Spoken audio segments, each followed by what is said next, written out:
Hi everyone. Types of electrical wiring. Electrical വയറിങ്ങിൻ്റെ different types അതിൻ്റെ continuation തന്നെയാണ് നമ്മളിപ്പോൾ നോക്കാൻ പോകുന്നത്. ഇപ്പോൾ different types of wiring domestic ആപ്ലിക്കേഷൻസിലും അതുപോലെ ഇൻഡസ്ട്രിയൽ ആപ്ലിക്കേഷൻസിലൊക്കെ യൂസ് ചെയ്യുന്ന ഡിഫറെൻറ്റ് ടൈപ്സ് ഓഫ് വയറിങ് ഏതൊക്കെയാണെന്ന് നോക്കിയിട്ടുണ്ടായിരുന്നു. പിന്നെ ഈ വയറിങ്ങിൻ്റെ തന്നെ ഇലക്ട്രിക്കൽ വയറിങ് സിസ്റ്റത്തിൻ്റെ അടുത്തൊരു ക്ലാസിഫിക്കേഷനായിട്ട് പറയുന്നത് നമ്മൾ കൊടുക്കുന്ന അതിൻ്റെ ടാപ്പിംഗ് അതുപോലെ കണക്ഷൻസ് കൊടുക്കുന്നതിന് ഡിപ്പെൻഡ് ചെയ്തിട്ട് ഇലക്ട്രിക്കൽ വയറിങ്ങിന് ഡിഫറെൻറ്റ് ഇലക്ട്രിക്കൽ സിസ്റ്റംസ് ആയിട്ട് വയറിംഗ് സിസ്റ്റംസ് ആയിട്ട് ക്ലാസിഫൈ ചെയ്യുന്നുണ്ട്. അതൊക്കെ ഏതൊക്കെയാണെന്ന് നോക്കാം. The fundamental requirements for any wiring system. ഏതൊരു വയറിംഗ് സിസ്റ്റം ആയാലും അതിൻ്റെ ഫണ്ടമെൻ്റൽ റിക്വയർമെൻറ്റ്സ് എന്തൊക്കെയാണ്? For safety, switches should control the live phase wire. സേഫ്റ്റിക്ക് വേണ്ടിയിട്ട് എന്ത് ചെയ്യണം? സ്വിച്ചസ് എപ്പോഴും അതിൻ്റെ ലൈവ് ഫേസ് വയറിനെ സ്വിച്ചസ് ഉപയോഗിച്ച് കൺട്രോൾ ചെയ്യണം. The second terminal of the switch called a half wire. സ്വിച്ചിൻ്റെ സെക്കൻഡ് ടെർമിനൽ ഡയറക്റ്റ് ഫേസിലേക്ക് കണക്ട് ചെയ്തിട്ടുള്ള ഒരു ടെർമിനൽ ഉണ്ടാവും. രണ്ടാമത്തെ ടെർമിനലിന് നമ്മൾ ഹാഫ് വയർ എന്ന് പറയും. It should be connected to the appliance or socket through the wire. അപ്പോൾ ആദ്യത്തെ ടെർമിനലിലേക്ക് നമ്മൾ ഫേസ് വയർ ഡയറക്റ്റായിട്ട് കണക്ട് ചെയ്തു. രണ്ടാമത്തെ ടെർമിനലിന് ഹാഫ് വയർ എന്ന് പറയും. അതിനെയാണ് നമ്മൾ പിന്നെ അപ്ലയൻസിലോ അല്ലെങ്കിൽ സോക്കറ്റ്സിലേക്കോ ഒക്കെ കണക്ട് ചെയ്യുന്നത്. The neutral can be connected directly to the appliance, socket or lamp. ന്യൂട്രലിന് ഡയറക്റ്റായിട്ടും അപ്ലയൻസസിലേക്കോ സോക്കറ്റിലേക്കോ ലാമ്പിലേക്കോ കണക്ട് ചെയ്യാം. For safety, fuses should be placed in the live or phase wire only. The lamp should not get supply when the fuse is blown. അപ്പോൾ safety പർപ്പസിന് വേണ്ടി നമ്മൾ എന്ത് ചെയ്യണം? ലൈവ് വയർ അല്ലെങ്കിൽ ഫേസ് വയറിൽ മാത്രമാണ് നമ്മൾ ഫ്യൂസസ് ഘടിപ്പിക്കുന്നത്. ന്യൂട്രൽ വയറിൽ ഫ്യൂസസിൻ്റെ ആവശ്യമില്ല. ഇനി ഇൻ കേസ് ഓവർ കറണ്ട് എങ്ങാനും വന്ന് ആ ഫ്യൂസ് ബ്ലോൺ ഔട്ടായി പോയി കഴിഞ്ഞാൽ എന്ത് സംഭവിക്കും? നമ്മുടെ ലാമ്പാണ് കണക്ട് ചെയ്തിട്ടുള്ളതെങ്കിൽ ആ ലാമ്പിൽ നിന്നും സപ്ലൈ കട്ടായി പോകും. To supply the rated voltage, parallel connections should be given to all lamps and appliances. അപ്പോൾ ശ്രദ്ധിക്കുക, റേറ്റഡ് വോൾട്ടേജ് നമുക്ക് എല്ലാ അപ്ലയൻസസിലും റേറ്റഡ് വോൾട്ടേജ് തന്നെ കിട്ടണം എന്നുണ്ടെങ്കിൽ പാരലൽ കണക്ഷൻസ് എല്ലാ ലാംപ്സിനെയും അപ്ലയൻസസിൻ്റെയും എല്ലാം പാരലലി കണക്ട് ചെയ്താൽ മാത്രമേ നമുക്ക് റേറ്റഡ് വോൾട്ടേജ് എല്ലാത്തിലേക്കും സപ്ലൈ ചെയ്യാൻ സാധിക്കുകയുള്ളൂ. The types of wiring system. There are 3 types of wiring system used for tapping supply from mains to the different branches. Main സപ്ലൈയിൽ നിന്നും ഡിഫറെൻറ്റ് ബ്രാഞ്ചസ് ആയിട്ട് നമുക്കൊരു ഹൗസ് ഹോൾഡ് വയറിങ്ങോ അല്ലെങ്കിൽ ഒരു ഇൻഡസ്ട്രിയൽ വയറിങ്ങിനെയൊക്കെ നമുക്ക് ഡിഫറെൻറ്റ് ബ്രാഞ്ചസ് ആയിട്ട് ഡിവൈഡ് ചെയ്യാം. അപ്പോൾ ഈ ഓരോ ബ്രാഞ്ചിലേക്കും സപ്ലൈ, മെയിനിൽ നിന്നും സപ്ലൈ ടാപ്പ് ചെയ്തെടുക്കുന്ന രീതിക്കനുസരിച്ച് 3 ക്ലാസിഫൈ ചെയ്യാം. ഫസ്റ്റ് വൺ ട്രീ സിസ്റ്റം ആയിട്ട് ചെയ്യാൻ പറ്റും, ദെൻ റിംഗ് മെയിൻ സിസ്റ്റം ആയിട്ടും ചെയ്യാൻ പറ്റും, ഡിസ്ട്രിബ്യൂഷൻ ബോർഡ് സിസ്റ്റമായിട്ട് നമുക്ക് ചെയ്യാൻ സാധിക്കും. ഫസ്റ്റ് വൺ അതിനകത്ത് പറയുന്നത് ട്രീ സിസ്റ്റമാണ്. ആ ഫിഗറിനകത്ത് കാണിച്ചിട്ടുണ്ട്. താഴെ ഒരു 3 ഫേസ് സപ്ലൈ ആണ്, 3 ഫേസ് 4 വയർ സപ്ലൈ വന്നിട്ടുണ്ട്. അതിൽ നിന്നും റൈസിങ് മെയിൻസ് എന്നാണ് അതിനെ പറയുക. മേലേക്ക് സപ്ലൈ കൊടുത്തിട്ടുണ്ട്. 3 ഫേസ് 4 വയർ സിസ്റ്റത്തിന് നമ്മൾ മേലേക്ക് റൈസിങ് മെയിൻസ് വഴി എടുത്തിട്ടുണ്ട്. അതിൽ നിന്നും ഓരോ ഫ്ലോറിലേക്കും, ഇതിപ്പോൾ ഒരു മൾട്ടി സ്റ്റോറേഡ് ബിൽഡിംഗ് ആണെങ്കിൽ അതിൻ്റെ ground floor, first floor, second floor, അങ്ങനെ ഓരോ ഫ്ലോറിലേക്കും ഈ റൈസിങ് മെയിൻസിൽ നിന്ന് ട്രാപ്പ് ചെയ്ത് എടുക്കുകയാണ് ചെയ്തിട്ടുള്ളത്. Copper or aluminium strips in the form of bus bars are used to connect the main supply to the rising mains. ഈ മെയിൻ സപ്ലൈനെ റൈസിങ് മെയിനുമായിട്ട് കണക്ട് ചെയ്യാൻ വേണ്ടി യൂസ് ചെയ്യുന്നത് എന്താണ്? കോപ്പർ അല്ലെങ്കിൽ അലുമിനിയത്തിൻ്റെ സ്ട്രിപ്പുകൾ, ബസ് ബാർ പോലെ കണക്ട് ചെയ്തിട്ടുള്ള കോപ്പർ അല്ലെങ്കിൽ അലുമിനിയത്തിൻ്റെ സ്ട്രിപ്പുകൾ ഉപയോഗിച്ചിട്ടാണ് നമ്മൾ മെയിൻ സപ്ലൈനെ റൈസിങ് മെയിൻസിലേക്ക് കണക്ട് ചെയ്യുന്നത്. നോർമലി ഇത് ഫിഗറിൽ കണ്ടാൽ തന്നെ അറിയാം ഇത് ഏത് കേസിലാണ് നമുക്ക് ആപ്ലിക്കബിൾ ആവുന്നത്. മൾട്ടി സ്റ്റോറേഡ് ബിൽഡിങ്സിൽ, വലിയ ഫ്ലാറ്റുകളിലൊക്കെയാണ് ഈ ആപ്ലിക്കേഷൻ നമുക്ക് യൂസ് ചെയ്യാൻ സാധിക്കുന്നത്. The bus bar trunking space is provided in the building at a convenient location and at load centers for the purpose of economy. അപ്പോൾ നമ്മുടെ ആവശ്യാനുസരണം ഈ ബസ് ബാർ ട്രങ്കിങ് സ്പേസ് നമ്മൾ പറഞ്ഞു മെയിൻ സപ്ലൈനെ റൈസിങ് മെയിൻസിലേക്ക് കണക്ട് ചെയ്യാൻ വേണ്ടിയിട്ട് ബസ് ബാർസ് പ്രൊവൈഡ് ചെയ്യാറുണ്ട്. ഈ ബസ് ബാർസ് ട്രങ്കിങ് സ്പേസ് നമ്മുടെ ബിൽഡിങ്ങിൽ കൺവീനിയൻ്റ് ആയിട്ടുള്ള ഒരു പൊസിഷനിൽ, കൺവീനിയൻ്റ് ആയിട്ടുള്ള ഒരു ലൊക്കേഷനിൽ പ്രൊവൈഡ് ചെയ്യും. ആൻഡ് ഇറ്റ്സ് ലോഡ് സെൻറ്റേഴ്സിലും അതുപോലെ വെക്കാറുണ്ട് for the purpose of economy. The system adopted within the flat will be the distribution board system. ഇതിപ്പോൾ മെയിൻ സപ്ലൈയും റൈസിങ് മെയിൻസും തമ്മിലുള്ള കാര്യമാണ് ഈ പറയുന്നത്. ട്രീ സിസ്റ്റം പോലെ വർക്ക് ചെയ്യണത്, ഓരോ ബ്രാഞ്ചസ് ആയിട്ട്, ട്രീയുടെ ഓരോ ബ്രാഞ്ചസ് ആയിട്ട് വരുന്നത് പോലെ തോന്നും കണ്ടു കഴിഞ്ഞാൽ. അതുകൊണ്ടാണ് നമ്മളിതിന് ട്രീ സിസ്റ്റം എന്ന് പറയുന്നത്. ഇനി ഓരോ ഫ്ലാറ്റും പെർട്ടിക്കുലർലി ഓരോ ഫ്ലാറ്റും എടുത്ത് നോക്കിക്കഴിഞ്ഞാൽ അതിൻ്റെ അകത്ത് നമ്മൾ സാധാരണ ചെയ്യുന്നത് പോലെ തന്നെ ഡിസ്ട്രിബ്യൂഷൻ ബോർഡ് സിസ്റ്റം ആയിരിക്കും ചെയ്തിട്ടുണ്ടാവുക. അഡ്വാൻറ്റേജസ് എന്താണ്? The length of the cables required for the installation will become less, hence the cost is less. ഈ കേസിൽ നമ്മൾ ഒരു റൈസിംഗ് മെയിൻസിൽ നിന്ന് കേബിൾസിനെ ടാപ്പ് ചെയ്തെടുക്കുന്നത് കൊണ്ട് തന്നെ ഇൻസ്റ്റലേഷന് വേണ്ടി യൂസ് ചെയ്യുന്ന കേബിൾസിൻ്റെ ലെങ്ത്ത് കമ്പാരിറ്റീവ്ലി കുറവായിരിക്കും. This system is suitable for the high rise buildings. High rise ബിൽഡിങ്സിനാണ് ഇത് ഏറ്റവും സ്യൂട്ടബിൾ ആയിട്ട് വരുന്നത്. ഡിസഡ്വാൻറ്റേജസ് എന്താണ്? The voltage across the appliances which are at the farthest end of the tray system may be less when compared to the one connected to the nearest end if the bus bar size is not of sufficient size. ഇനി bus bar design ചെയ്ത സമയത്ത് അതിന് sufficient ആയിട്ടുള്ള size ഉണ്ടായിട്ടില്ല, അല്ലെങ്കിൽ bus bar ഡിസൈനിങ്ങിൽ proper size നമ്മൾ select ചെയ്തിട്ടില്ല എന്നുണ്ടെങ്കിൽ ഈ വോൾട്ടേജ് അക്രോസ് ദി അപ്ലയൻസ് നമ്മൾ റൈസിംഗ് മെയിൻസിൽ നിന്നും അല്ലെങ്കിൽ ട്രീ സിസ്റ്റത്തിൽ നിന്നും ഫാദർ എൻഡിലേക്ക് ദൂരേക്ക് കണക്ട് ചെയ്ത് വെച്ചിട്ടുള്ള അപ്ലയൻസസിൽ വോൾട്ടേജ് എന്തായിരിക്കും? കമ്പാരിറ്റീവ്ലി കുറവായിരിക്കും. അടുത്തുള്ള കണക്ഷൻ ട്രേ സിസ്റ്റത്തിന് അടുത്തുള്ള അപ്ലയൻസസിനെ അപേക്ഷിച്ച് നോക്കുമ്പോൾ കുറച്ച് ദൂരെ കണക്ട് ചെയ്തിട്ടുള്ള അപ്ലയൻസസിന് വോൾട്ടേജ് കുറവായിരിക്കും. As fuses are located at the different places fault location become troublesome. ഇനി നമ്മളിവിടെ ഫ്യൂസസ് പല ഭാഗത്തായിട്ട് വെച്ചത് കൊണ്ട് തന്നെ ഫോൾട്ട് ലൊക്കേറ്റ് ചെയ്യുന്നതും കുറച്ച് ബുദ്ധിമുട്ടായിരിക്കും. When aluminum bus bars are used for economic considerations, the tapping can become loose and interrupt power supply. നമ്മൾ പറഞ്ഞു ബസ് ബാറിന് വേണ്ടി നമ്മൾ ഏതൊക്കെ യൂസ് ചെയ്യാം? അലുമിനിയം അല്ലെങ്കിൽ കോപ്പർ സ്ട്രിപ്പുകൾ ഉപയോഗിക്കാം. നമ്മൾ ഇൻ കേസ് അലുമിനിയം സ്ട്രിപ്പുകളാണ് ഉപയോഗിക്കുന്നത് എന്നുണ്ടെങ്കിൽ എക്കണോമിക് കൺസിഡറേഷൻസ് ചിലവ് ചുരുക്കാൻ വേണ്ടി നമ്മൾ അലുമിനിയം ബസ് ബാർസ് ആണ് യൂസ് ചെയ്യുന്നതെങ്കിൽ ടാപ്പിംഗ് പൊതുവെ ലൂസായി പോകാനും പവർ സപ്ലൈ ഇൻറ്ററപ്റ്റഡ് ആയി പോകാനും പവർ സപ്ലൈനെ തടസ്സപ്പെടുത്താനും ചാൻസ് ഉണ്ട്. നെക്സ്റ്റ് ടൈപ്പ് എന്ന് പറയുന്നത് ring main system. This system consist of 2 pairs of cables of size 4 or 6 square mm which run through the rooms and are brought back to the main of the sub board. ഇപ്പോൾ ഈ ring main system എന്ന് പറഞ്ഞാൽ എങ്ങനെയാണ്? ഒരു ഭാഗത്ത് നിന്ന് ഒരു main ബോർഡിൽ നിന്ന് അല്ലെങ്കിൽ സബ് ബോർഡിൽ നിന്ന് തുടങ്ങിയിട്ട് തിരിച്ച് അവിടെ തന്നെ എത്തുക ചെയ്യുന്നത്. അപ്പോൾ 2 പെയർ ഓഫ് കേബിള് സൈസ് 4ഉം അതുപോലെ 6 square mm 2 കേബിള് ചുറ്റിക്കറങ്ങി തിരിച്ച് അതേ പൊസിഷനിൽ വന്ന് എത്തുന്ന ഒരു ടൈപ്പ് വയറിംഗ് ആണ് ഇത് റിംഗ് മെയിൻ സിസ്റ്റം എന്ന് പറയുന്നത്. അപ്പോൾ എല്ലാ റൂമുകളിലൂടെയും കടന്നുപോയി തിരിച്ച് സബ് ബോർഡിൽ അല്ലെങ്കിൽ മെയിൻ ബോർഡിൽ തന്നെ തിരിച്ചെത്തും. Tappings are taken for sockets or ceiling roses from the pair of cables through fuses and control switches. എന്നിട്ട് ഈ റിംഗ് മെയിൻ സിസ്റ്റം എല്ലാ ഭാഗത്തൂടെയും ട്രാവൽ ചെയ്ത് പോകുന്നുണ്ട്. ഈ റിംഗ് മെയിൻ സിസ്റ്റത്തിൽ നിന്നും ഓരോ സോക്കറ്റിലേക്കും സീലിംഗ് റോസിലേക്കും സെപ്പറേറ്റ് ടാപ്പിംഗ്സ് നമ്മൾ എടുക്കണം എന്നുണ്ടെങ്കിൽ അതെങ്ങനെയാണ് എടുക്കുന്നത്? ഓരോ pair of cables from the pair of cables, ഈ 2 പെയർ ഓഫ് കേബിൾസിലൂടെ നമ്മൾ ടാപ്പിംഗ്സ് എടുക്കണം എന്നുണ്ടെങ്കിൽ അത് ഫ്യൂസും അതുപോലെ കൺട്രോളിങ് സ്വിച്ചസും ഉപയോഗിച്ചിട്ടാണ് നമുക്കങ്ങനെ ടാപ്പ് ചെയ്യാൻ പാടുള്ളൂ. ഓരോ പ്രാവശ്യം ടാപ്പ് ചെയ്യുമ്പോഴും അവിടെ ഫ്യൂസസും കൺട്രോളിങ് സ്വിച്ചസും പ്രൊവൈഡ് ചെയ്യണം. There may be saving of copper used because the current can be fed from both sides. ഈ കേസിൽ നമുക്ക് യൂസ് ചെയ്യുന്ന വയറിങ്ങിന് വേണ്ടി ഉപയോഗിക്കുന്ന കോപ്പറിൻ്റെ അളവ് കുറയ്ക്കാൻ സാധിക്കും. കാരണം ഇത് എല്ലാ ഭാഗത്തൂടെയും സഞ്ചരിച്ച് പോകുന്നതുകൊണ്ട് ഇപ്പോൾ നമുക്ക് ഇതിന് ചുറ്റുമുള്ള ഏതെങ്കിലും സീലിംഗ് റോസിലേക്കോ അല്ലെങ്കിൽ സോക്കറ്റ്സിലേക്കോ നമുക്ക് കണക്ഷൻ എടുക്കണം എന്നുണ്ടെങ്കിൽ അത് ഏത് ഭാഗത്തു നിന്ന് വേണമെങ്കിലും നമുക്ക് എടുക്കാം. അപ്പോൾ ഏറ്റവും കുറവ് കേബിൾ ലെങ്ത് വരുന്ന സൈഡ് ഏതാണോ ആ സൈഡിൽ നിന്ന് നമുക്ക് കണക്ഷൻ ടാപ്പ് ചെയ്തെടുക്കാൻ സാധിക്കും. As this system requires special sockets or plugs with fuses, it becomes costly and hence rarely used in India.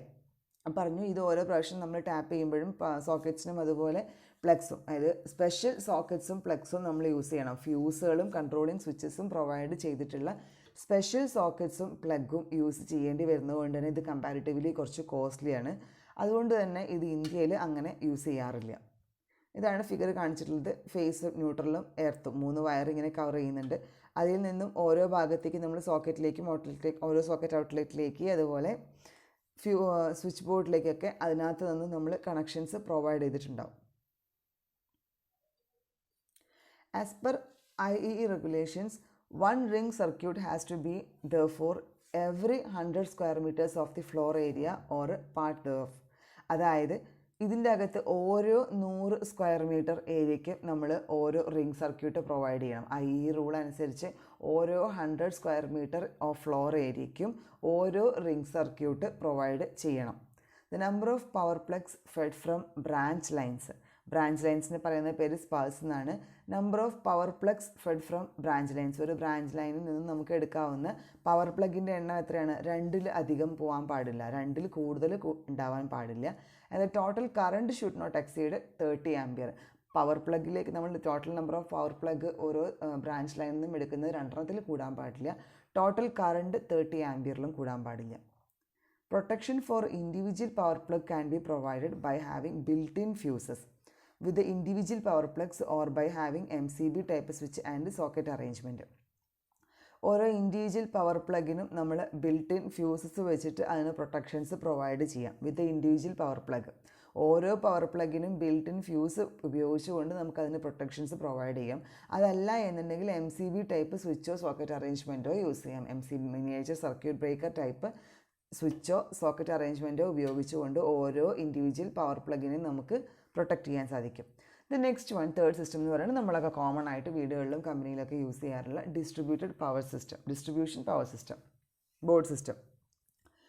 Distribution board system എന്ന് പറയുമ്പോൾ this is the most commonly used system. Distribution board സിസ്റ്റമാണ് നമ്മൾ ഏറ്റവും common ആയിട്ട് use ചെയ്യാറ്. നമ്മളെ വീട്ടിലൊക്കെ ഒരു ഡിസ്ട്രിബ്യൂഷൻ ബോർഡ് ഉണ്ടാകും, അതിൽ നിന്നായിരിക്കും നമ്മൾ എല്ലാ സപ്ലൈയും കണക്ഷൻ എടുത്തിട്ടുണ്ടാവുക.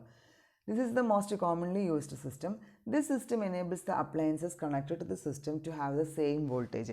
ഈ കേസിൽ നമുക്ക് എന്താണ്, സെയിം വോൾട്ടേജ് പ്രൊവൈഡ് ചെയ്യുന്ന രീതിയിലാണ് നമുക്ക് കണക്ഷൻസ് എടുക്കാൻ സാധിക്കുന്നത്. The main switch is connected to the distribution board through the suitable cables. ആദ്യമേ ഡിസ്ട്രിബ്യൂഷൻ ബോർഡിലേക്ക് മെയിൻ സ്വിച്ചിനെ ഒരു പ്രോപ്പറായിട്ടുള്ള സ്യൂട്ടബിൾ കേബിൾസ് ഉപയോഗിച്ച് കണക്ട് ചെയ്തിട്ടുണ്ടാവും. The distribution board has a number of fuses depending upon the number of circuits required in the installation. ഇപ്പോൾ distribution ബോർഡിൽ എത്ര ഫ്യൂസസ് വേണം എന്നുള്ളത് നമ്മൾ എത്ര സർക്യൂട്ട് ഇൻസ്റ്റലേഷനകത്ത് എത്ര സർക്യൂട്ട് ഉപയോഗിക്കുന്നുണ്ട് അതിനനുസരിച്ചാണ് എത്ര ഫ്യൂസ് വേണം. 5 സബ് സർക്യൂട്ട് നമ്മൾ ഉപയോഗിക്കുന്നുണ്ടെങ്കിൽ ഓരോ സബ് സർക്യൂട്ടിനും ഓരോ ഫ്യൂസ് വീതം പ്രൊവൈഡ് ചെയ്യേണ്ടി വരും. The phase and neutral cable of each phases are taken from the distribution board. അപ്പോൾ ഓരോ ഫേസിൻ്റെയും ഫേസ് വയറും അതുപോലെ ന്യൂട്രൽ വയറും നമ്മൾ ഡിസ്ട്രിബ്യൂഷൻ ബോർഡിൻ്റെ അകത്ത് നിന്നാണ് പുറത്തേക്ക് വലിക്കുന്നത്. As each circuit can have power up to 800 watt, the phase wire which is taken from the circuit fuse of the distribution board is looped to the other light switches or fan switches of the same circuit. നമ്മൾ ഏതെങ്കിലും ഒരു face wire വലിച്ചു കഴിഞ്ഞിട്ട് അതിനെ ഒരു switch ബോർഡിൻ്റെ അകത്ത് ഒരു സ്വിച്ചിലേക്ക് നമ്മൾ എടുത്തു കഴിഞ്ഞാൽ അതിന് തന്നെയാണ് പിന്നെ അടുത്തുള്ള സ്വിച്ചിലേക്കും അതിൽ നിന്നും ഫാൻ സ്വിച്ചസിലേക്കും ഒക്കെ നമ്മൾ എന്ത് ചെയ്യുന്നത്, ലൂപ്പ് ചെയ്തെടുക്കുകയാണ് ചെയ്യുന്നത്. ഒരേ ഫേസ് വയറിനെ തന്നെ ഒരു സ്വിച്ചിൽ നിന്ന് മറ്റൊരു സ്വിച്ചിലേക്ക് ലൂപ്പ് ചെയ്തെടുക്കുകയാണ് ചെയ്യുന്നത്. അതിൻ്റെ കാരണം എന്താണെന്ന് വെച്ച് കഴിഞ്ഞാൽ നമുക്ക് ഒരു സബ് സർക്യൂട്ടിൽ 800 വാട്ട്സ് വരെ നമുക്ക് ഉപയോഗിക്കാൻ സാധിക്കും. അതുകൊണ്ട് തന്നെയാണ് അതിനെ അങ്ങനെ നമ്മൾ ലൂപ്പ് ചെയ്ത് ഉപയോഗിക്കുന്നത്. No joint is allowed in the cable route except in the switches, ceiling roses and the joint boxes. നമ്മൾ കേബിൾ വലിക്കുന്ന സമയത്ത് കേബിളിൽ ജോയിൻറ്റുകൾ അവൈലബിൾ അല്ലെങ്കിൽ ജോയിൻറ്റ് അലൗഡ് ആയിട്ടുള്ള ഏരിയ എന്ന് പറയുന്നത് switch, ceiling roses, joint box. സ്വിച്ചിൽ നമുക്ക് ക്രോസ് ഓവർ നടത്താം, അതുപോലെ സീലിംഗ് റോസസിൽ നടത്താം, ജോയിൻറ്റ് ബോക്സസിൽ നടത്താം. പക്ഷേ കേബിൾ റൂട്ടിൽ വേറൊരു ഭാഗത്തും ജോയിൻറ്റ്സ് പ്രൊവൈഡ് ചെയ്യാൻ പാടുള്ളതല്ല. The looping out from switch and ceiling rose. ഒരു സ്വിച്ചിൽ നിന്നും സീലിംഗ് റോസിൽ നിന്നും എങ്ങനെയാണ് ലൂപ്പിംഗ് ചെയ്തിട്ടുള്ള സർക്യൂട്ട് എങ്ങനെയാണെന്ന് നോക്കാം. റൈറ്റ് സൈഡിൽ സർക്യൂട്ട് കാണിച്ചിട്ടുണ്ട്. ന്യൂട്രൽ വയർ ഡയറക്റ്റ് ആയിട്ടും സീലിംഗ് റോസിലൂടെ കൊടുത്തിട്ടുണ്ട്. ഫേസ് വയർ ആണെങ്കിൽ ഒരു ഫ്യൂസ് വഴി സ്വിച്ചിൻ്റെ ഒരു ടെർമിനലിലേക്ക് കൊടുത്തു. അതിൽ നിന്നും തൊട്ടടുത്ത സ്വിച്ചിൻ്റെ സെയിം ടെർമിനലിലേക്ക് തന്നെ ലൂപ്പ് ചെയ്ത് കൊടുക്കുകയാണ് ചെയ്തിട്ടുള്ളത്. അതിൻ്റെ ഹാഫ് വയറിനെ എന്ത് ചെയ്തു, മറ്റു സെക്കൻഡ് ടെർമിനലിന് ഹാഫ് വയറിനെ ഒരെണ്ണം സീലിംഗ് റോസിലേക്ക് കൊടുത്തു. സീലിംഗ് റോസിൽ പെൻഡൻറ്റ് ലാമ്പിന് വേണ്ടിയിട്ടുള്ള സീലിംഗ് റോസാണ്. നെക്സ്റ്റ് വണ്ണ് അടുത്ത സീലിംഗ് റോസിലേക്ക് കൊടുത്തു. പിന്നെ അവിടെ നിന്ന് എന്ത് ചെയ്യും, അടുത്ത കണക്ഷനിലേക്ക് പോകുന്നുണ്ട്. The phase wire which is connected to the terminals of the switch is looped out to the next switch and so on. അപ്പം ഫേസ് വയർ എടുത്തിട്ടുള്ള ഓരോ സ്വിച്ചിൻ്റെ ഒരു ടെർമിനലിലേക്ക് എടുത്തിട്ടുള്ള ഫേസ് വയറിന് അവിടെ നിന്നും അടുത്ത സ്വിച്ചിലേക്ക് അങ്ങനെ ലൂപ്പ് ചെയ്ത് കൊടുത്തിട്ടുണ്ട്. Neutral wires are looped together from the ceiling rose. Neutral wires loop ചെയ്തിട്ടുള്ളത് സീലിംഗ് റോസിൽ നിന്ന് മാത്രമാണ്, അത് സ്വിച്ചിലേക്ക് പ്രവേശിക്കുന്നില്ല. Cable consumed in the system is very high. ഈ കേസിൽ നമുക്ക് യൂസ് ചെയ്യുന്ന കേബിളിൻ്റെ അളവ് ഭയങ്കര കൂടുതലായിരിക്കും. കേബിളിൻ്റെ ലെങ്ത് ഒരുപാട് വേണ്ടി വരും. Next one,